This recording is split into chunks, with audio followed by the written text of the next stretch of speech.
Hi everyone. So in this lesson we're just going to go over some important points from this chapter just to be mindful of so that you've got everything all squared away. So here we go. First, writing answers in the algebra class, specific ways that you should write things. So here if we look at this first one, I should not see an x for multiplication, but rather we use the dot for multiplication. So 2 times 3 will have the dot between it. Also with division, instead of using the division symbol, I call these to the third grade symbols, the x for multiplication and this division symbol. We're going to use the fraction bar. So, and the fraction bar is a horizontal bar from left to right. It should not be a bar that uses the slash. So you should always see a fraction that goes up and down, a number above the other, with a horizontal line between it. Now, if you end up with an answer that is some number or a variable over a 0, then you should not just leave it like that. You should write the word undefined. And also, if you get 0 on the top of a fraction with a number or a variable on the bottom, you should know that that also equals 0, and you should write 0 every single time. Okay, a few more things. Just grab in. Okay. It's also important to note that in simplest form, we do not write 1 times x or 1x. We just write the x. Also, if it is negative 1 times x, we're just going to write negative x. So the 1 is kind of like invisible, and it's understood that it is there. We do not have to write it, nor should you write it. Okay. This is also something to note, that when you have a fraction times the variable x, negative 2/5 times x, this is equivalent to negative 2/5 times x over 1. So something to be mindful of, to know as you're going through some problems. Okay, part 2. Evaluating an algebraic expression using parentheses. And you should always use parentheses when you substitute a number in for a variable. So we're going to practice evaluating these two expressions.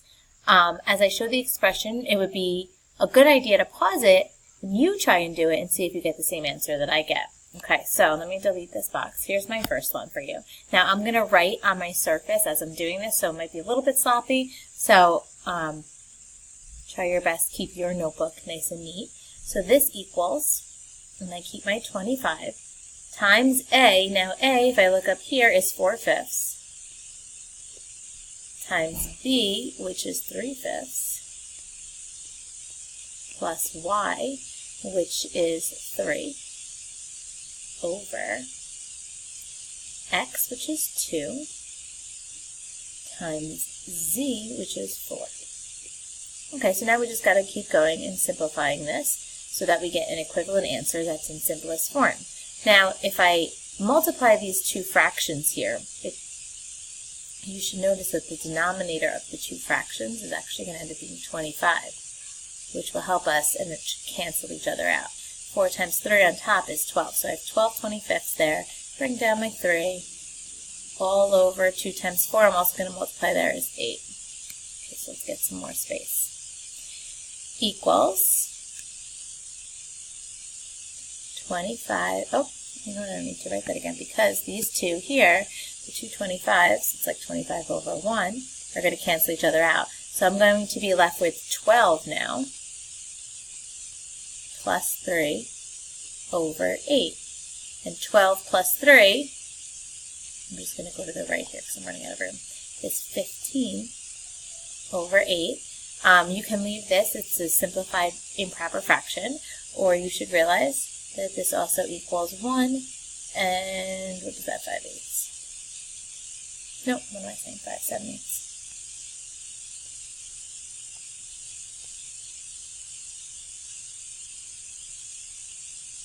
Okay, so those are your two possible answers. Here's the next problem. Okay, pause it, see if you can do it. I'm going to do it right now. So I'm going to plug in parentheses. Z is 4 divided by x, which is 2, to the second power plus a, that was right, 4 divided by 2, a is 4/5 times x, which is also 2/5. Okay, so I do inside my parentheses first according to the order of operations. 4 divided by 2 is 2, so this becomes 2 squared plus, and then I can do this multiplication over here. This is like 2 over 1, so I get 8 over 5.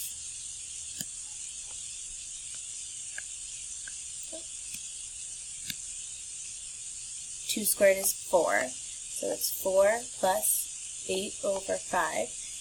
If it helps you, 8, this is the same thing as, we could go in there 1 and 3/5. Okay, and then we can add the 4 plus 1, we get 5 and 3/5. And that would be your answer. I forgot that equals all the way down. Okay, and that's it for this section, this part. Next part, find the multiplicative inverse. This, if you noticed the last time we did a video on properties, we skipped this. So now we can go back in and add this. For every non-zero real number, a, there exists a multiplicative inverse, 1 over a, such that when you multiply the two, a times 1 over a, you get 1. Okay, so here's an example for you. The multiplicative inverse of 4 is 1/4, because since 4 times 1/4 is 1, when you multiply the two numbers, you will get 1. Okay, combining like terms. This is something that you've covered in pre-algebra. I just wanted to quickly mention it to you. An algebraic expression is made up of many terms. The term is a product of a number and variables. It has a coefficient and a combination of variables. So coefficient is your number that's in front of a variable. Like terms can be combined. Unlike terms cannot be combined. So I have some simplified problems for you to try. So if I give you this, you can pause me and try and do it yourself.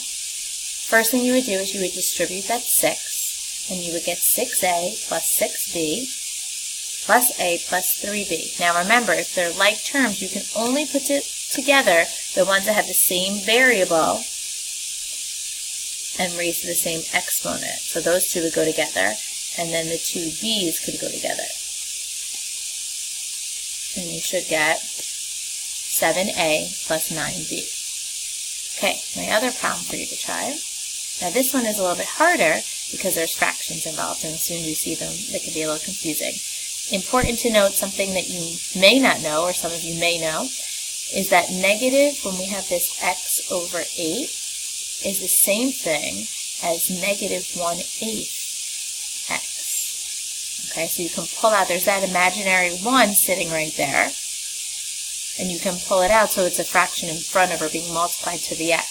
So when you do this problem, you can think of here, this 1, it's 1/8 here. Okay, so it's 7/8 x minus 1/8 x would give me 6/8 x. Now, because these two have the same variable, you would think they might be like terms, but they do not have the same exponent, so you cannot combine them. The only thing left to do is to simplify your fraction, so you get x squared plus 3/4 x. Okay, so here's one for you to try on your own. Pause, see how you do, and then I'm going to reveal the answer. Okay, here's your answer. And there you go. So you should end up getting x plus 5y. All right, that's it for today. Bye-bye.